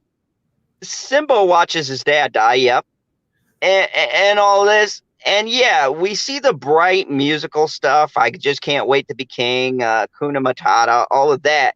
But underneath it, it's a dark fucking story. It's a really dark story.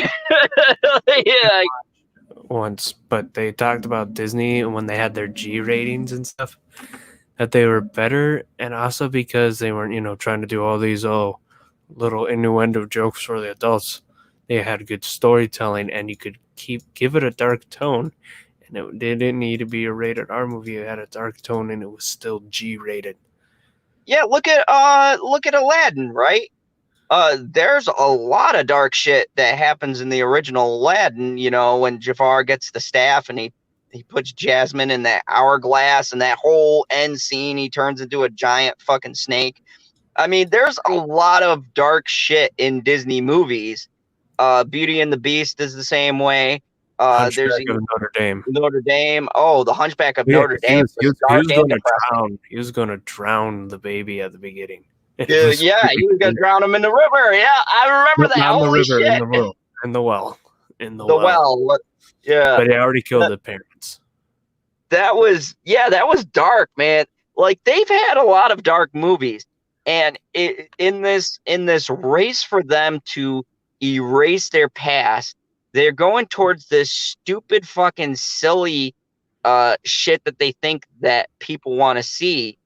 And those movies aren't the ones that are doing the best, right? People Remember, are all liking this dark shit was made under the vision of the two people who had the dark things when it was around, right? Disney himself and Eisner. I haven't seen dark shit with Eager. and that's the thing. You know, Timon Flip brings up a good point. I won't say they're in the red, Timon. They made $3 billion. They're not in the red. Even with Corona, the parks might have a few financial issues, but they're nowhere near the red. That's not the case. But they can take risks. I think they've earned the right to take a few risks here and there. Okay, if people say Disney's the red, oh, Disney's doing bad, I'm like, no. Even if they're doing bad right now, they're still better than they were in the 80s when they were really having a lot of financial problems. Yeah, I mean, they own so many subsidiaries and different. They are into everything. Even if their theme parks and entertainment section is taking a bit of a hit, they've got so much other shit that they're into. They're not concerned with money. I mean, you're talking about a company that can drop millions of dollars on movies and push it back like it's nothing. I mean, look at movie slates, okay? These movies are happy as shit right now that Disney moved off of this calendar. You realize that, Cyber, because look at the calendar. There is literally no competition. If any movie, once the theaters open, could take the #1 spot. I mean, there's no competition right now when the theaters start back up. That's why I'm glad Tenet is coming out when it is, because it's literally going to have nothing that's running against it. And I love Christopher Nolan.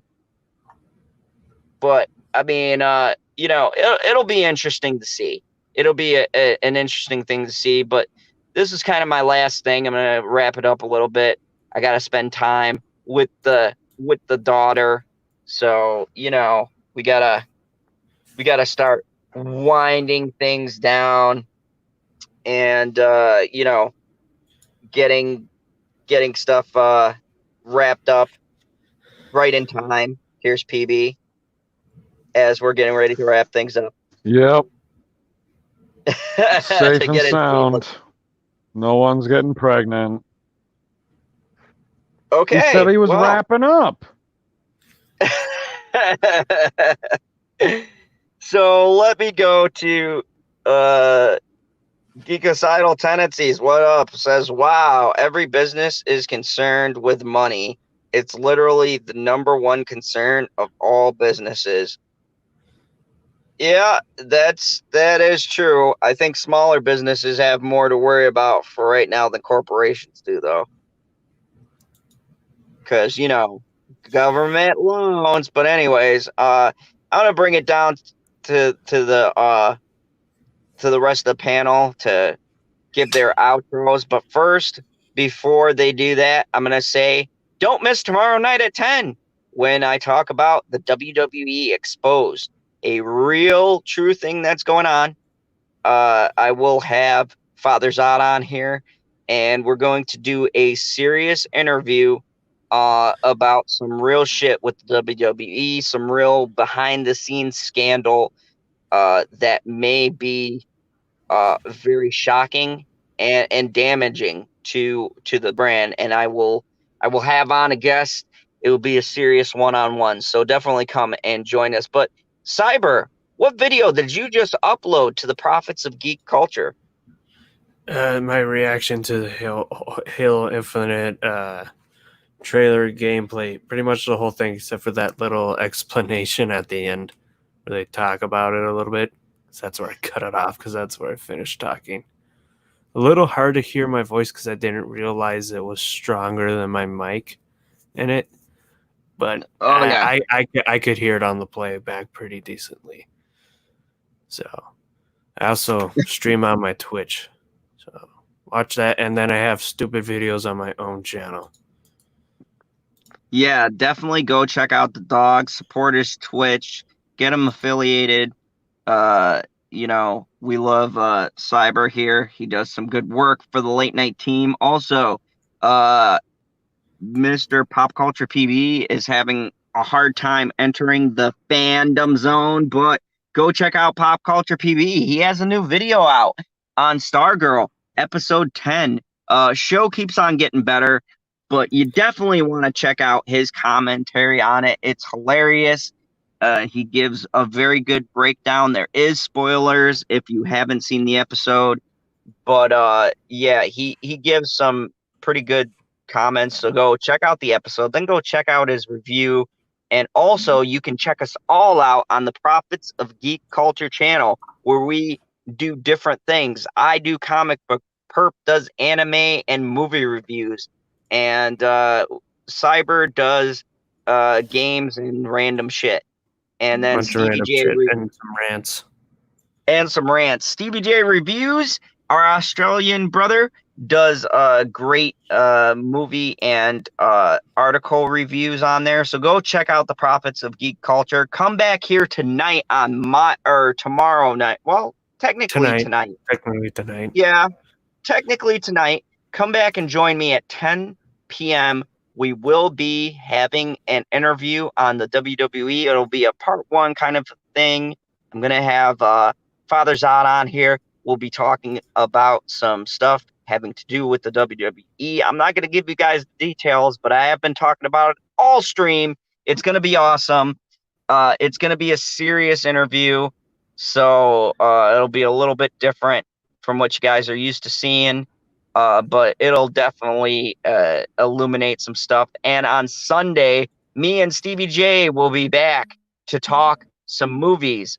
I don't exactly know what movie we're doing. I still have to throw up the poll and pick out the movies, but I'm sure it'll be fun and insightful. So anyways, thank you, everybody. Thank you who's been watching. And, you know, you guys remember the only rule. Here in the fandom zone, kneel before General Zod.